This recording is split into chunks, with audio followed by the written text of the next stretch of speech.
Welcome student, मैं हूँ Tande sir technical channel में आपका स्वागत है। Government of India ministry of railways के द्वारा रेलवे रिक्रूटमेंट बोर्ड और ये जो वैकेंसीज है एएलपी की वैकेंसी इसमें जारी की गई है। और एएलपी की जो वैकेंसी है स्पेशल फॉर आईटीआई डिप्लोमा और पॉलिटेक्निक वाले स्टूडेंट के लिए होती है। तो एएलपी के द्वारा रेलवे के द्वारा एएलपी की वैकेंसी स्पेशली जारी की गई है। आप देख सकते हैं इसका जो ऑफिशियल नोटिफिकेशन ये फॉर्मेट दिया हुआ है, details for centralised employment notice, और ये सी नंबर 01/2024 है।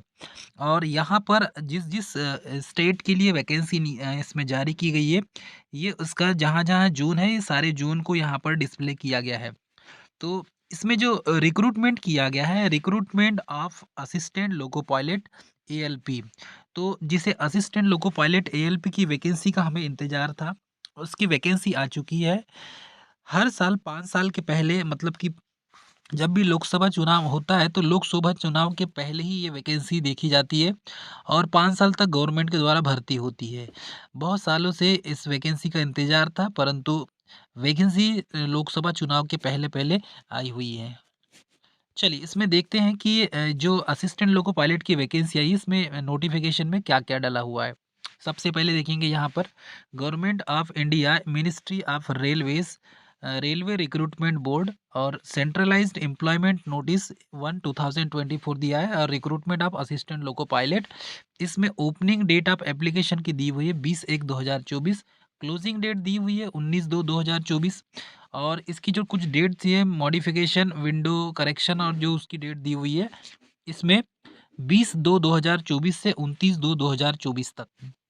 ठीक है। पे ग्रेड आपको पता है 19,900 का पे ग्रेड है इसका। इनिशियल पे ग्रेड है, 7th पे कमीशन लगेगा। एएलपी की पोस्ट है इसमें।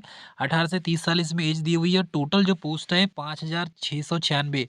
इतनी कम पोस्ट आएगी मुझे उम्मीद नहीं थी। 5,696 पोस्ट है सिर्फ असिस्टेंट लोको पायलट की। ये बहुत कम पोस्ट है, जबकि वैकेंसी इससे ज़्यादा खाली है असिस्टेंट लोको पायलट की। और यहाँ पर जो सिर्फ सिर्फ और पोस्ट दी हुई है 5,696 पोस्ट है। उम्मीदें बहुत ज़्यादा थी बहुत सी स्टूडेंट को कि इससे ज़्यादा वैकेंसी आएगी, क्योंकि 5 साल बाद वैकेंसी आई हुई है। सिलेक्शन की प्रोसेस तो ऐसा सेम रहेगी। चलिए इसको देखते हैं हम। इसका जो है सबसे मेन क्राइटेरिया, क्योंकि बहुत से स्टूडेंट को नंबर ऑफ पोस्ट क्या है, और जो विज़न है, विज़न जिसे आपने देखा होगा मेडिकल स्टैंडर्ड इसमें होता है, जनरल फिटनेस। तो इसमें 6/6 कलर विज़न आपको चाहिए। ठीक है। नियर बाय 0.6 विदाउट ग्लासेस के साथ होना चाहिए, मस्ट। तो ये इसका जो है ब्लाइंड विज़न, फील्ड विज़न, अ, मेस्कोपिक विज़न, नाइट विज़न, और जितने कलर विज़न, ये सब सारे विज़न इसमें क्लियर होना चाहिए, तभी आप असिस्टेंट लोको पायलट की वैकेंसी भर सकते हैं। ठीक है। मेडिकल सर्टिफिकेट आपको मैंडेटरी है सभी को लगाना। एज का जो क्राइटेरिया थोड़ा-सा इसको देख लेते हैं, क्योंकि एज के क्राइटेरिया से लेकर थोड़ा-सा बहुत से स्टूडेंट में संशय अभी भी बना हुआ है। एज लिमिट है इसमें 18 से 30 साल। एज रिलैक्सेशन यहाँ पर दिया हुआ है। एससी/एसटी को लगभग 5 साल दिया हुआ है। ओबीसी कैंडिडेट को 3 साल दिया हुआ है। एक सर्विसमैन जो यूआर और ईडब्ल्यूएस का, उसको 3 साल दिया है। एक सर्विसमैन जो ओबीसी और एनसीएल वाला है उसको 6 साल, और जो एक सर्विसमैन एससी/एसटी वाला है उसको 8 साल का रिजर्वेशन दिया गया है। अब यहाँ पर यदि हम देखते हैं वैकेंसी, और वैकेंसी जो है, हाँ, लगभग यहाँ पर ग्रुप सी वालों को भी दिया है। ग्रुप सी ईडब्ल्यूएस का 40 साल दिया है। ओबीसी एनसीएल है उसको 43 साल दिया है, और एससी/एसटी को 45 साल दिया है। ये कुछ क्राइटेरिया दिए हुए हैं एससी/एसटी ओबीसी वालों को, ये आप देख लेंगे इसको। ठीक है। डेट ऑफ बर्थ जो है नियर बाय किसके किसके बीच में होना चाहिए, तो 18 से 30 साल होना चाहिए। यूआर के लिए 2/7/1994 के अंदर होना चाहिए। ओबीसी के लिए 2/7/1991, और एससी/एसटी के लिए 2/7/1989 होना चाहिए। ठीक है। और लोअर जो लिमिट ऑफ बर्थ है इसमें ऑल कैंडिडेट के लिए है 1/7/2006। ठीक है। एज में रिलैक्सेशन दिया जाएगा। एसेंशियल क्वालिफिकेशन इतना तो दिया हुआ है। अब यहाँ पर देखते हैं कि एग्जामिनेशन फीस कितनी लगेगी। तो एग्जामिनेशन फीस में स्पेशली फॉर 500 रुपये यहाँ पर दिया है। For all candidates except the categories इसमें दिया हुआ है। आउट ऑफ फीस इसमें 500 है, अमाउंट 400 शैल बी रिफंड। देखो गवर्नमेंट की चाल क्या है इसमें मैं आपको बताना चाहूँगा। गवर्नमेंट पहले हमें फॉर्म भरने के 500 रुपये लेगी और बाद में 400 रुपये हमको रिटर्न करेगी। तो गौर हमारा ये कहना है कि गवर्नमेंट को ये नहीं करना चाहिए सीधे 400 रुपये जो रिटर्न कर रही है बाद में हमें 100 रुपये सिर्फ एग्ज़ाम फ़ीस लें, बाकी वो वापस करने की ज़रूरत ही ना पड़े। ठीक है? फिर यहाँ देखेंगे एससी/एसटी कैंडिडेट को 250 रुपए लिया जा रहा है और यहाँ पर देखेंगे तो इसमें फर्स्ट स्टेज की देखेंगे आप तो 500 रुपए फ़ीस ली जा रही है। सीबीटी 1 के लिए फर्स्ट स्टेज की 500 रुपए फ़ीस और 250 रुपए जो फ़ीस है वो फर्स्ट स्टेज के बाद जो है इसके लिए ली जा रही है on opening of first stage CBT 1। तो इसमें एससी/एसटी कैंडिडेट के लिए 250 रुपए है और ओबीसी और यूआर कैंडिडेट के लिए 500 रुपये रखा गया है। ठीक है? और 250 रुपये लिया गया है इसमें भी जो है साफ शब्दों में लिखा गया है this fees is 250 shall be refundable duly deducting bank charges as application on the appearing in the first stage. जब आप फर्स्ट स्टेज का पेपर देंगे तभी आपको 250 रुपये रिटर्न होगा, नहीं तो नहीं होगा। तो ये गवर्नमेंट की पॉलिसी से कुछ इस पॉलिसी को आपको ध्यान में रखना होगा। ठीक है? और फीस का जो पेमेंट करने का जो मोड है वो ऑनलाइन है। ठीक है? आप ऑनलाइन इसको पेमेंट कर सकते हैं। ठीक है? रिक्रूटमेंट प्रोसेस की बात करें हम तो रिक्रूटमेंट प्रोसेस की जो स्टेजेस है इसमें the candidate can apply only 1 RRB and 1 online application has be submitted the recruitment process shall comprise the following stage. तो इसमें फर्स्ट स्टेज सीबीटी 1 होगा, सेकंड स्टेज भी सीबीटी 2 होगा और कंप्यूटर बेस्ड एप्टीट्यूड टेस्ट होगा seabed और इसमें जो है आपको साइकोमेट्रिक टेस्ट देना होगा, उसके बाद डॉक्यूमेंट वेरिफिकेशन होगा, उसके बाद मेडिकल एग्जामिनेशन होगा। ठीक है? इसके बाद ये सारी प्रोसेस के बाद ही आपको जॉइनिंग मिलेगी। फर्स्ट स्टेज यहाँ पर सीबीटी 1 का लिखा हुआ है। इसका ड्यूरेशन जो है 60 मिनट होता है, यहाँ पर लिखा हुआ है इसका जो ड्यूरेशन है वो 60 मिनट होता है, 60 मिनट के लिए नंबर ऑफ क्वेश्चन 75 होते हैं, नेगेटिव मार्किंग होती है 1/3, नॉर्मलाइजेशन किया जाता है। पिछली बार नॉर्मलाइजेशन में बहुत से स्टूडेंट के नंबर बढ़ गए और घट गए थे जिस वजह से बहुत से स्टूडेंट का सिलेक्शन नहीं हुआ। मिनिमम जो परसेंटेज होता है ईडब्ल्यूएस और यूआर के लिए 40% होता है, ओबीसी के लिए 30% होता है, एससी के लिए 30% और एसटी के लिए 25% होता है इसमें क्वालिफाई नेचर।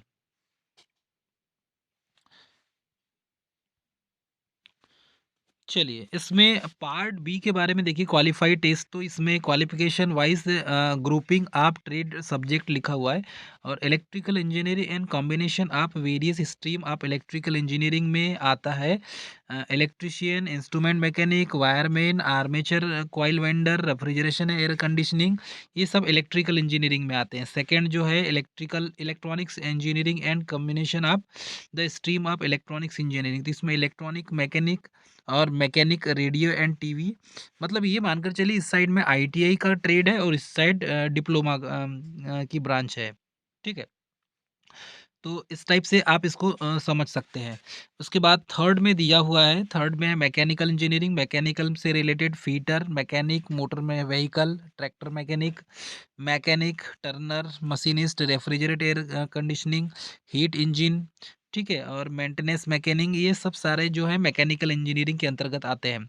फिर उसके बाद देखेंगे फोर्थ में तो ऑटोमोबाइल इंजीनियरिंग आता है, तो ऑटोमोबाइल में motor vehicle, tractor mechanic, mechanic diesel, heat engine, refrigeration, air conditioning ये सब जो है पार्ट बी में ऑटोमोबाइल इंजीनियरिंग के अंतर्गत आएँगे। ठीक है? यहाँ पर इसकी वेबसाइट दी हुई है, इस वेबसाइट पर जाके आप विज़िट कर सकते हैं। वेबसाइट आप RRB participating in CEN 2001-2024 Ahmedabad, Bhubaneswar, Guwahati, Mumbai, Ranchi, Gorakhpur, Ajmer, Bilaspur, Jammu Srinagar, Muzaffarpur, Secunderabad, Bengaluru, Chandigarh, Kolkata, Patna, Siliguri, Bhopal, Chennai, Malda, Prayagraj और तिरुवनंतपुरम। ये इतने जो सेंटर्स हैं यहाँ से वैकेंसी जारी की गई है। जैसे कि हम बात करें क्वालिफ़िकेशन की, तो क्वालिफ़िकेशन में असिस्टेंट लोको पायलट और असिस्टेंट लोको पायलट में पे जो है 19,900 है और मेडिकल स्टैंडर्ड A1 क्लास का है, नॉट सूटेबल इसमें दिया हुआ है और मिनिमम जो क्वालिफ़िकेशन दिया हुआ है मैट्रिकुलेशन प्लस आईटीआई। ठीक है। आईटीआई इसमें अलग-अलग ट्रेड है, electrician, fitter, Turner, welder, radio, ठीक है, इलेक्ट्रॉनिक्स, इंस्ट्रूमेंट मैकेनिक, ठीक है। एनसीवीटी और एससीवीटी 2 में से कोई भी आपके पास होना चाहिए। आईटीआई वाले कैंडिडेट हैं तो आप, पॉलिटेक्निक वाले हैं तो इलेक्ट्रिकल, मैकेनिकल, सिविल, ठीक है। सिविल तो इसमें नहीं दिया हुआ है, लेकिन इलेक्ट्रिकल, मैकेनिकल और इलेक्ट्रॉनिक्स दिया हुआ है, ठीक है। तो ये जो है आईटीआई 10th के बाद आईटीआई, ठीक है। पॉलिटेक्निक है तो भी चलेगा और बीटेक है तो भी चलेगा, ठीक है। इसमें स्पेशली जो है पूरे दिया हुआ है, इसको पूरा पढ़ लेंगे। इसका जो है combination of various stream of this engineering discipline from the recognise institute, degree in the engineering discipline as the available also acceptable, साफ शब्दों में लिखा है एक्सेप्टेबल इन आप डिप्लोमा इन इंजीनियरिंग। बहुत से स्टूडेंट का कहना था कि सर कहाँ-कहाँ और किस ज़ोन के लिए वैकेंसी कितनी आई हुई है, तो ये हम बता दें। अहमदाबाद के लिए जो वैकेंसी आई है लगभग 238 पोस्ट आई है। अजमेर के लिए देखेंगे तो 228 पोस्ट है। बेंगलोर के लिए देखेंगे तो 473 पोस्ट है। भोपाल के लिए देखेंगे आप तो डब्ल्यूसीआर और डब्ल्यूआर दोनों के लिए है 219 और 65 पोस्ट है। भुवनेश्वर में देखेंगे तो 280 पोस्ट है। बिलासपुर जोन से देखेंगे तो 124 और लगभग सबसे ज़्यादा जो है एसईसीआर में निकली हुई है 1192 पोस्ट, मतलब बिलासपुर जोन में सबसे ज़्यादा वैकेंसी लोको पायलट की है, ठीक है। उसके बाद चंडीगढ़ में देखेंगे तो चंडीगढ़ में 66 पोस्ट है। चेन्नई में देखेंगे 148 पोस्ट है। Gorakhpur 43 post, Guwahati 62 post, Jammu and Srinagar में 39 पोस्ट है। कैलकाटा 554 पोस्ट है इसमें, और इसमें एसईआर में और ईआर में है, इसमें 91 पोस्ट है। मालदा में देखेंगे तो 61 और 56 पोस्ट है। मुंबई में दोनों जो है उसके जो जोन होते हैं उसके यहाँ पर देखेंगे तो मुंबई में लगभग एससीआर, डब्ल्यूआर और सीआर, सेंट्रल रेलवे, तो ये तीनों में देखेंगे आप तो 26, 110 और 411 पोस्ट है। मुजफ्फरपुर में देखेंगे 38 पोस्ट है। पटना में 38 पोस्ट है। प्रयागराज में 241 और 45 पोस्ट है। रांची में देखेंगे तो 53 पोस्ट है। ऐसा लास्ट में भी यदि हम देखते हैं तो तिरुवनंतपुरम में 70 पोस्ट है। सिलीगुड़ी में 67 पोस्ट है। सिकंदराबाद में 559 पोस्ट है और 99 भी है, और रांची में 153 पोस्ट है, ठीक है। तो इस तरीके से टोटल जो पोस्ट है यहाँ पर जब काउंट किया जाता है तो लगभग 5696 पोस्ट यहाँ पर निकल के आता है। तो डियर फ्रेंड, ये तो थी रेलवे के द्वारा जारी की गई असिस्टेंट लोको पायलट की वैकेंसी। इसके फॉर्म भरने की जो डेट है वो 20/1/2024 से ओपनिंग हो जाएगी। इसकी जो डिटेल जो है, ये डिटेल के लिए आपको पीडीएफ हम अपने चैनल पर प्रोवाइड कर देंगे। आप वहाँ से जाकर भी इसका पीडीएफ आप प्राप्त कर सकते हैं और इसको पूरा विस्तृत रूप से पढ़ सकते हैं। हाँ, एक चीज़ याद रखेंगे कि 10th के बाद जो स्टूडेंट 10th है पास, 10th के बाद में जो आईटीआई किया हुआ है वो भी फॉर्म भर सकता है। डिप्लोमा वाला कैंडिडेट भी फॉर्म भर सकता है और बीटेक वाला कैंडिडेट भी फॉर्म भर सकता है। मतलब इस बार जो है आईटीआई भी, मतलब हायर क्वालिफिकेशन को भी अथॉरिटी दी गई है। बीटेक वाला कैंडिडेट भी इस फॉर्म को भर सकता है लोको पायलट का, आईटीआई वाला भी भर सकता है और डिप्लोमा वाला भी भर सकता है, ठीक है। और बीटेक वाला, मतलब तीनों स्ट्रीम के लिए ये आज इस बार जो है असिस्टेंट लोको पायलट की वैकेंसी का नोटिफिकेशन जारी किया गया है। तो डियर स्टूडेंट, ये थी most important assistant loco pilot ALP की जानकारी। मिलेंगे नेक्स्ट वीडियो में, तब तक के लिए जय हिंद।